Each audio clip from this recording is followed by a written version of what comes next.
Hey guys, welcome back or welcome to my channel if you're new here. Today's video is going to be the second part of a little series I'm doing here on my channel, which is reading April releases. It is now May 1st, so I'm running a little bit behind, but April was full of new releases. And I did part one already, obviously, where I read Wild Love by Elsie Silver and Just for the Summer by Abby Jimenez. You can check that out to hear all of my opinions and thoughts. And in this video, I'm gonna be reading Funny Story by Emily Henry and then Taming Seven by Chloe Walsh. And a reason why I'm filming this a little later, it's not April anymore, it's May, is because they were later releases, or this was definitely a later release. It was released last week, maybe April 23rd, and I was actually at home at my parents' house, so I didn't have access to the book right away. So now I'm back and I finally have access to it and I'm ready to read it. And then this actually was released earlier in the month, but I like to get the UK covers, so I had to wait for it to ship from the UK, and I think it published later in the UK than it did in the US.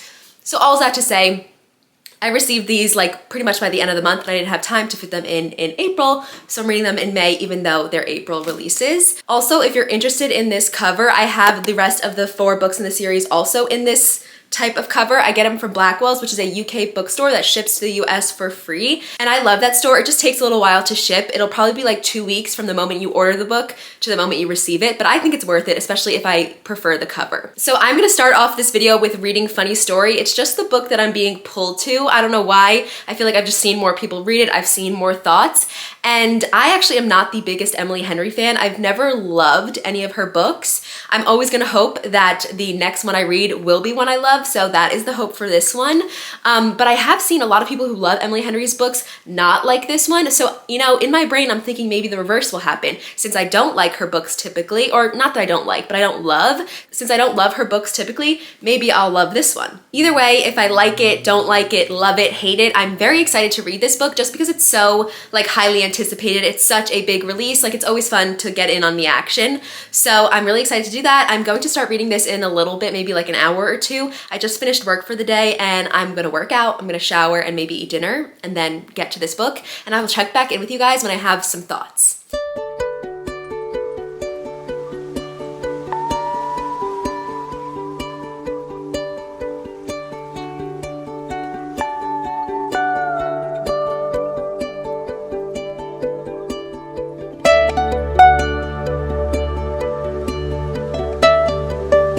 Okay, I literally haven't even read a page of this book yet, but I'm just on like the little like pre-book page, and I'm looking at all her titles, and it really bothers me that all of them are 2 words except for People We Meet on Vacation. Like, it's Beach Read, People We Meet on Vacation, Book Lovers, Happy Place, Funny Story, and the People We Meet on Vacation is really, really bothering me. I'm just gonna let it go because that's a crazy thing to let bother me, but still.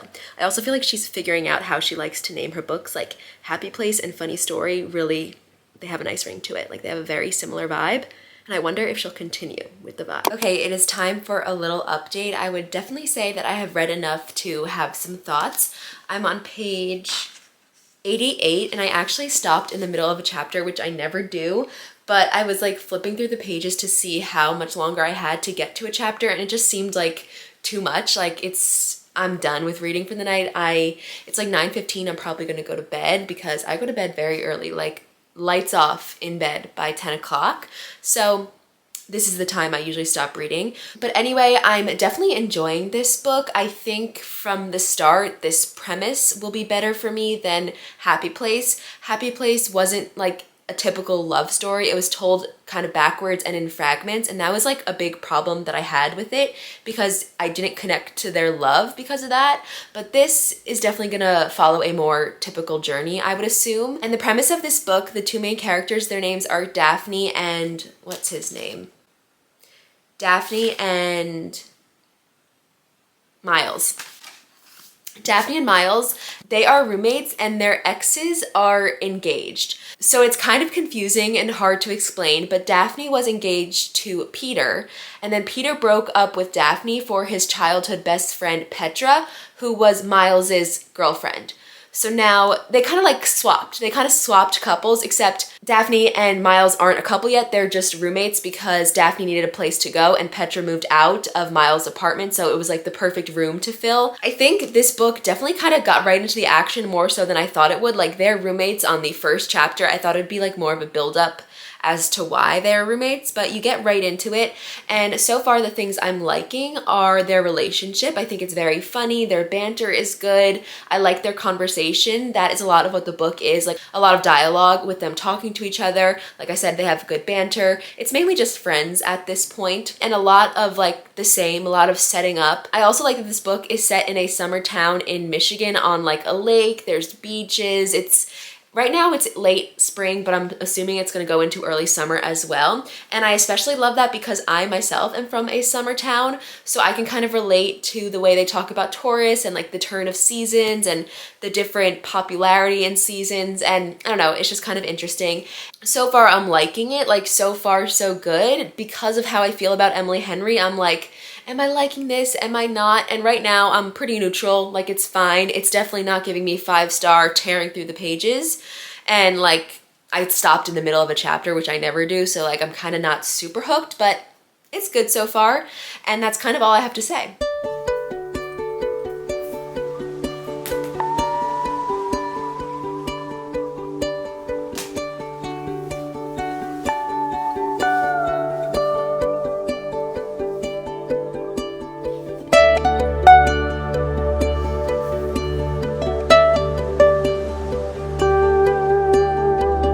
You guys, I hate to say it, I'm starting to struggle with this book. It's the next day and I read a few pages before I had dinner.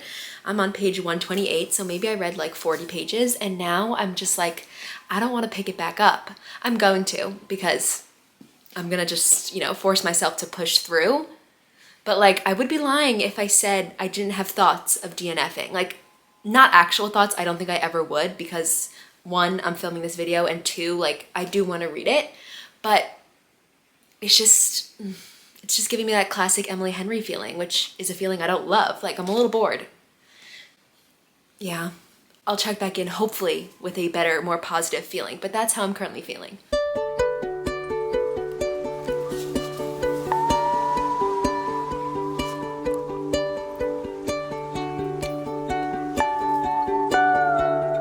Okay, I may have turned a new leaf, turned a new corner with this book. I kind of found myself flying through it, or not flying, but getting through it pretty quickly, like not checking the pages as much. And I feel like I read a lot. I don't remember how much I read the last time I talked to you guys, but now I'm on page 244, and like, that's all I have left. I feel like I'm making good progress. Like, I could probably stay up tonight and finish it, but I'm not liking it enough to do that. But it did cross my mind. Like, I'm liking it enough to think about it. So I am starting to really like the relationship. Like, I'm definitely rooting for them, and I don't know, they're kind of giving me a little hint of butterflies, a little bit of giddiness. Like, I do like the way their relationship is progressing. I like how they feel about each other. I like their banter. Their banter is actually amazing. Like, it's very funny. It's not laugh out loud, but it's just like, there's a bunch of lines where I'm like, oh, that was clever, that was funny. It's just kind of getting better, and I've liked the premise and the story and the plot the entire time. I was just like a little bored throughout it, but I'm getting less bored and more into the plot. I don't know if that makes any sense, but I'm liking it at the moment. So things are looking up. Tomorrow is Friday, and I do not have a lot of work tomorrow, so I will probably finish this. No, I'll definitely finish this and then hopefully start Taming Seven. I'm very, very excited for that.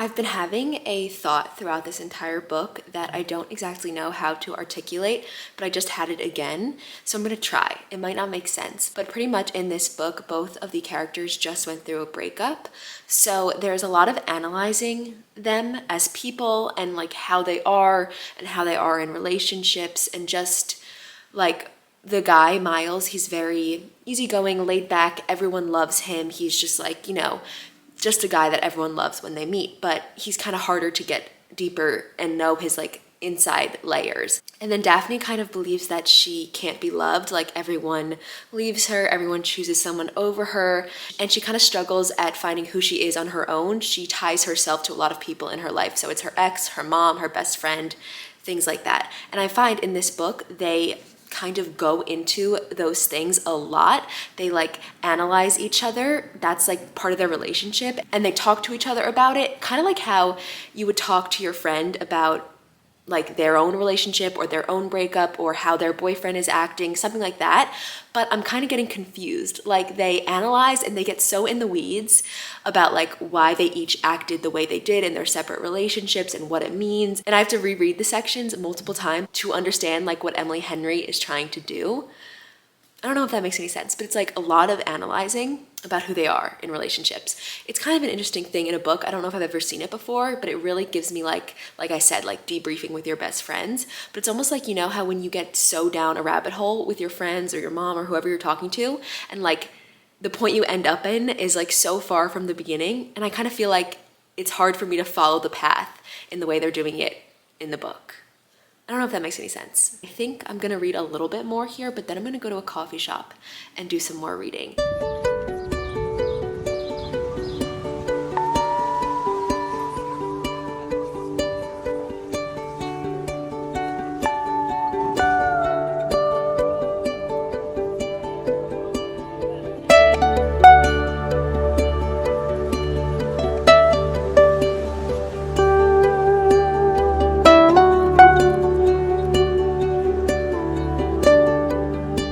I am back from the coffee shop and I had a lovely time, and I was able to finish Funny Story there and start Taming Seven. So my thoughts on Funny Story. I ended up liking this book more than I thought I would. I definitely liked it more than Happy Place, and I can't really tell where it falls among the other Emily Henry books because I read those like a very long time ago, and it was kind of before I thought very critically about books I was reading, so I honestly like don't remember.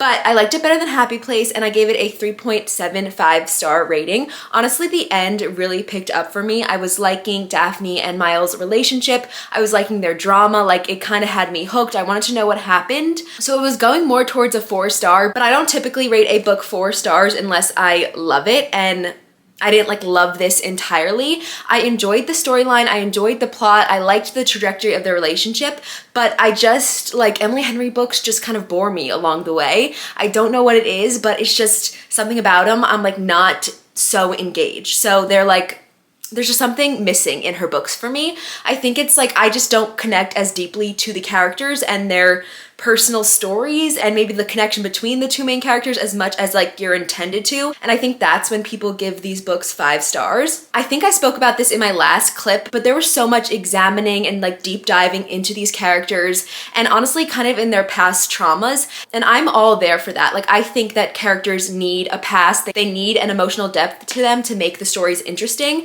And I don't like romance books without it. But in this book, I think it was just too much for me. Like I feel like all of the characters were constantly going through like therapy sessions, and like I said, like I like emotional depth, but I'm not like a super into the emotions kind of person. So I think maybe that is what Emily Henry does that I don't love. Like, and I think that in this book I really felt it. Like I feel like a large portion of this book was them like dissecting each of the characters and their issues and like why they are who they are, why they behave how they behave, what they seek in relationships. Like it just kind of felt like therapy a little bit to me, and I don't know, maybe people who are more in tune with that kind of stuff enjoy that more than I would. So overall, I would say I liked this book. It's like a book in the 3-star rating range that I have mainly positive feelings about. It's just, I just get bored in her books for some reason, and I don't know why.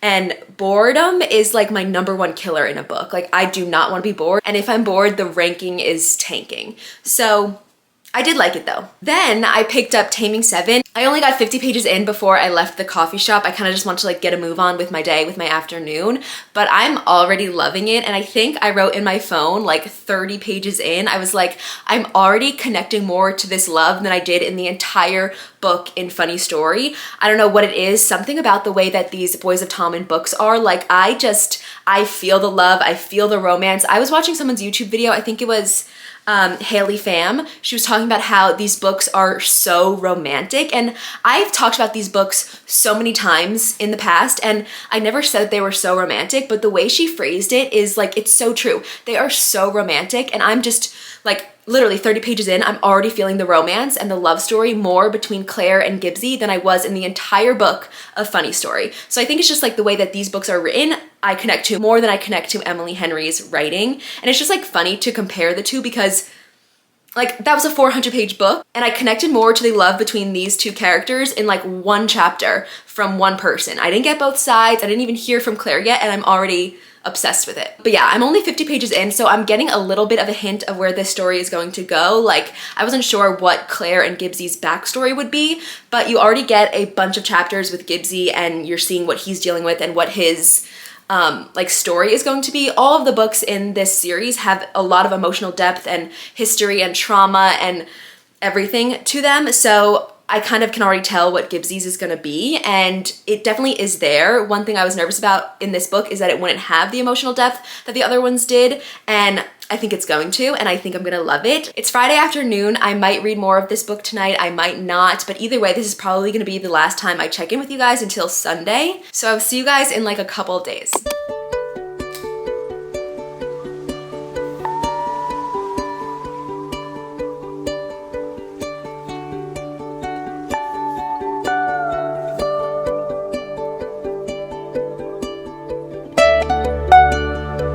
Today, my plan is to spend the afternoon at the beach. I think it's around maybe 3 o'clock, 2:45.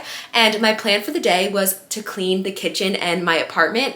But it is 75 degrees out right now and it looks like it's not gonna be sunny for the rest of the week. So I'm taking advantage of the afternoon and I'm gonna go sit down on the beach and read. I am so excited. This is like my first summer reading day of the season and it's only May, so it's kind of one of those rare days, so I gotta take advantage of it. So that is what I'm gonna go do. Hopefully get another good chunk into this book. Still loving it. Nothing really crazy to say so far. The one thing I might have noticed is that I don't love the writing as much. It feels a little bit different than her other 4 books, but I'm not gonna speak on that too much too soon because I feel like it's too soon to really tell. And I'm in my new little jean skirt and I am just so excited to go to the beach and read. I will be doing this all summer long, so this is my first little taste of it. Can't wait.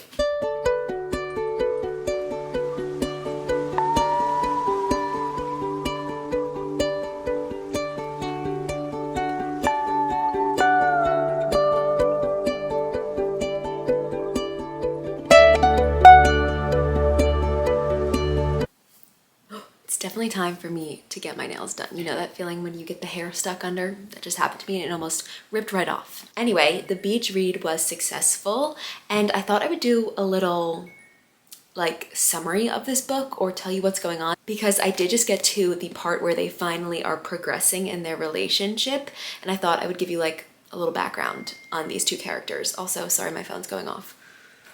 So this might be a little bit of spoilers, but I feel like if you're watching this vlog or if you even get to this book, like you've already read the previous books, so I don't think it'll be a spoiler, or you're just not interested in the books at all. Either way, it's not gonna be major.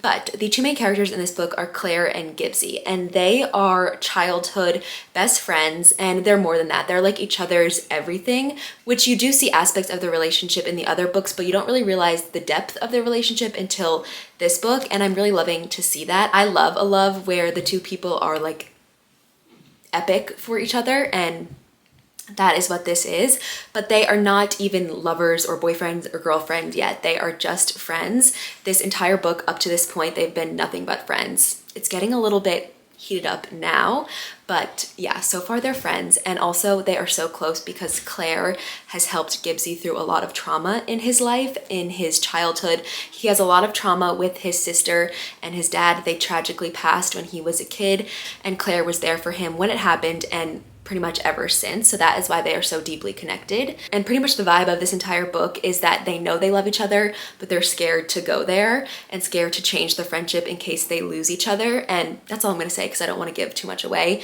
but that's pretty much the vibe. And overall, I'm just really enjoying being back in this story, being back in this friend group, being back in Ireland, high school. It's set in the early 2000s. It's just like fun to be back here. And it's moving very slow. Nothing crazy is happening, very slow burn. And I will say that I am noticing the slowness a bit more than the other 4 books. Like the other 4 books were 6 stars for me, and I don't know if this will be a 6 star because I'm liking it a little less. I'm loving it, but liking it a little less than the other.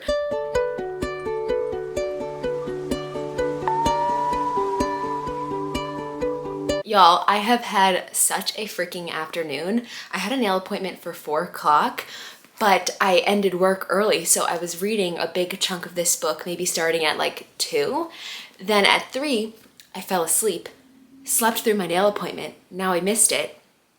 Still sleepy, but I'm determined to maybe finish this book tonight. I think it's possible because I just checked on Goodreads and it says I'm 68% through, which that's a lot. And I did just go to Starbucks to get my fuel, and it's 5 o'clock on a Wednesday night. So this is not a good decision for me because I am sensitive to caffeine at night.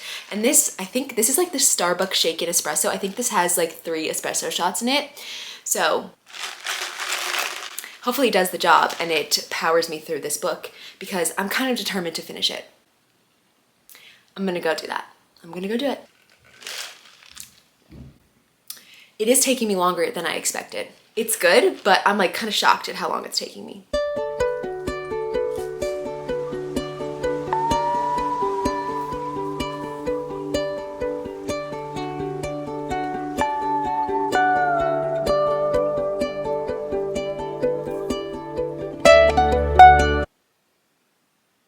Okay, I wasn't going to update you guys until I finished this book because I'm pretty close, but I just read something that was so cringe. By the way, that's something that I was going to say when I reviewed this book. It's definitely cringy. Just moments between the couple, like especially revolving around intimate moments, and just the quotations, like the dialogue's a bit more cringy, and I didn't feel that in the previous 2 books, so I don't know, the writing's a bit different in this one. I'm gonna read you guys a sentence. If you don't want to hear it, because it's a little bit of a spoiler, skip maybe 10 seconds, 15 seconds. I killed Gerard with my hymen, Daddy, I wailed, throwing the blood-stained duvet at his feet. Here's the murder weapon for the Garde when they come to arrest me. Are we kidding? And there's more stuff like that throughout the book, so. I officially finished Taming Seven by Chloe Walsh, and I have so many thoughts, like an overwhelming amount of thoughts. These are all of my thoughts. I just wrote them down on my phone. I needed to make sure I remembered it all. So I'm gonna look at this to reference it to make sure I hit all of my points because I feel like it's very important. I have not seen too much talk about this book, but I have seen a lot of people say that they didn't like it, or not necessarily that. I've seen a few people say they love it and that that is an unpopular opinion, meaning that most people aren't liking it. And I saw that and I was like, yeah, I'm gonna love it. I know I'm gonna love it. I love Boys of Tommen. There's no way I won't love this. And let me just tell you, I definitely didn't love it. It's definitely my least favorite book of the series. I don't think it's a 5-star, and yeah, I'm gonna tell you why. First, this entire series, all of the books in the Boys of Tommen, they deal with very heavy topics. So in the first 2 books, there is a lot of mentions of domestic abuse, domestic violence, bullying, etc. And then in the second book, there is the same domestic violence. There is drug addiction, there is so much. And then the same is true for this book. There is more heavy topics. I'm not gonna tell you what it is because that would give the book away. This might even be the heaviest. I don't wanna like compare, but to me, it felt like maybe it was, or maybe that's just the way it was written. I don't know. I don't wanna compare, but this is just a very sensitive thing that happens in this book. And I think that it was the least well done. There was something about the contrast between certain things going on in this book that I found jarring because you had this very serious topic and then it would go right into like silly, unserious like romance plot. It just kind of gave me whiplash because you had like these 2 major plot lines in the book. You had Claire and Gibbsie's romance, and then you had Gibbsie's childhood trauma and kind of like uncovering what exactly he went through because it isn't laid out for you in the beginning of the book. You kind of go through it and discover what happened. And the trauma kind of involves another person in the friend group. Like she's not directly involved in it, but she is, it kind of has to do with her as well. And there's kind of this suspense aspect throughout the entire book where you are trying to figure out what happened. Also, Gibbsie and that friend, they get into so many fights over and over and over again, which I will get to later, but that is one aspect that did bother me about this book. But yeah, I found the contrast between the romance and the personal trauma that Gibbsie was dealing with to be very jarring because their relationship, Claire and Gibbsy, it was very like, it didn't feel very serious to me. It didn't have that emotional depth that the other two books had or the other two couples had. Like, I feel like in those books, their own personal traumas and personal like emotional things they were dealing with matched the level of their relationship and the seriousness and the depth, whereas I don't think that was true here. I don't think the energies matched, and it kind of threw me off. It kind of gave me whiplash. Claire and Gibbsy, they are a very funny couple. Gibbsy is this big jokester, so there's a lot of comic relief in here. There were a lot of cringy moments, like that quote I read to you before. Like, I feel like that was one of the comic relief moments, but it's kind of like, what is this doing here? Like, compared to the other very serious stuff going on. And then I also think that that dynamic in their relationship made me not connect to it as much as I did the other relationships, which is why I love the Boys of Tommen series so much. Like, I just feel this immense connection to the couples, and I feel like they are so romantic, so deep, so true. Like, I just feel like they are such wonderful stories of love, and I didn't feel that way about this couple, which was sad because I wanted to and I didn't. I don't know, I just like wasn't swooning. My heart wasn't aching like I usually do in these books. So that's definitely a reason why it's not a 6-star or even a 5-star for me. And then a little like minor criticism or just like a smaller detail on their relationship. It felt very flip-floppy. It felt very back and forth. It felt like they were going through the same things over and over and over again, which again, I think it's possible that that happened in the other books, but I just didn't see it that way because I loved the characters so much and I loved their love so much that I was like blinded. But because I didn't feel that way about this couple, I was seeing the repetitiveness. And like, for example, on one page, they would get into a big fight, screaming at each other, like running out the room, and then literally on the next page they're making up, they're making out, and it's just like they kept fighting or things kept happening and then it would be immediately resolved, and it's kind of like, what are we doing here? And then on the side of Gibbsy's trauma, I do feel like it wasn't super well done. There was a big reveal about it towards the end of the book, and I really didn't like how that played out. I literally closed the book for a second and I was like, no, like it made me kind of like not like a certain character. I'm not gonna say more, not like her, but I was like, oof, that's not really a good look. And it just didn't sit super right with me. And then yeah, the book was just like very repetitive, like very repetitive. I mentioned it before, but Gibbsy kept getting into this fight with a friend in the group. And also I have seen people talking about a certain person in this book and saying that they like really didn't like this person and the person totally changed in their opinion and like now they view this person differently. And I also saw people say that they never liked that person, so it didn't bother them. And I am in that boat, but oh my God, was she awful. Oops, I just said that she was a she, but she's a she, and she is a bitch in this book, like awful. And she was just being absolutely ridiculous. If you read this book, you'll know what I mean, but like I feel like her whole point was so ridiculous, and it was just over and over and over again, same fight. And I was like, okay, so those are all of my like negative thoughts about the book. I do have positive thoughts about this book because I do love the series. I love the other friendships in here. I love the people. I love the big friend group. I love the found family. I loved how I got to see little glimpses of couples that I love from the previous books and check in with them and see where they are in their lives and just be back with this group of characters, be back in this world. But I do think that it's kind of a case that if you took this plot, this storyline, and this romance out of this Boys of Tommen series, out of this setting, I wouldn't have liked it. It would have given me like Say You Swear by Megan Brandy, and if you know, I am a hater of that book. Not a hater, but I dislike that book, and this would have given me those vibes a little bit. It didn't fully because it's in the series that I love, but yeah, which I hate to say, I feel like this book is gonna land at a 4-star rating. I'm gonna sit on it a little bit, but I think maybe a 4-star, which is like kind of bad. Not really bad, but I really didn't love, but I do love the series as a whole, so that's probably boosting it a little bit because the other books in this series I rated a 6. So a 4 is a decent drop. I will say it was still very bingeable. Like I did still fly through it. Her books are very easy to read. There's something about them that makes me fly through them, just not quite as much as the other books. So those are all of my thoughts for now. It's like 10 o'clock, it's my bedtime. I've been reading this all night.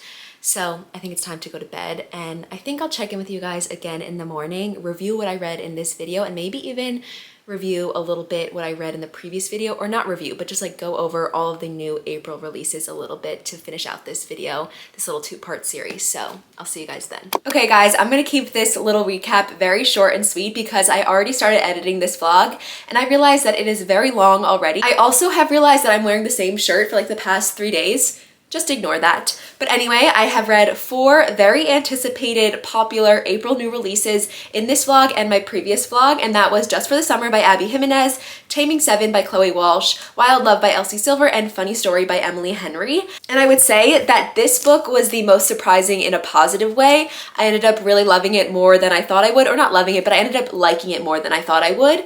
And then Taming Seven was the most surprising in a negative way. I ended up liking it way less than I thought I would. You just heard me rant about it, so I'm not going to go into it at all. But yeah, I would say that this was my most disappointing read, and then this was whatever the opposite of disappointing is. I don't really know what the word is for that. And it's kind of funny that these two were in the same video because I had like kind of crazier experiences with them, whereas Wild Love and Just for the Summer kind of played out exactly how I thought I would. I don't love Elsie Silver's books so much, so I didn't love this book too much, and then I do love Abby Jimenez's book, so I really loved this one. And then in order of my favorite to my least favorite, we have Just for the Summer coming out on top. I loved this book. And then actually, shockingly, we have Funny Story by Emily Henry, Taming Seven by Chloe Walsh in third, the shock of the century. Those are both the shocks of the century. And Wild Love is coming in last place, which, again, no surprise, I don't really love these books too much. I very much enjoyed reading all of these new releases. It's so fun to read books of the moment, like in the moment that they are hot. And yeah, I hope you guys enjoyed this video. Thank you so much for watching, and don't forget to subscribe for more book content. I'll see you in the next one.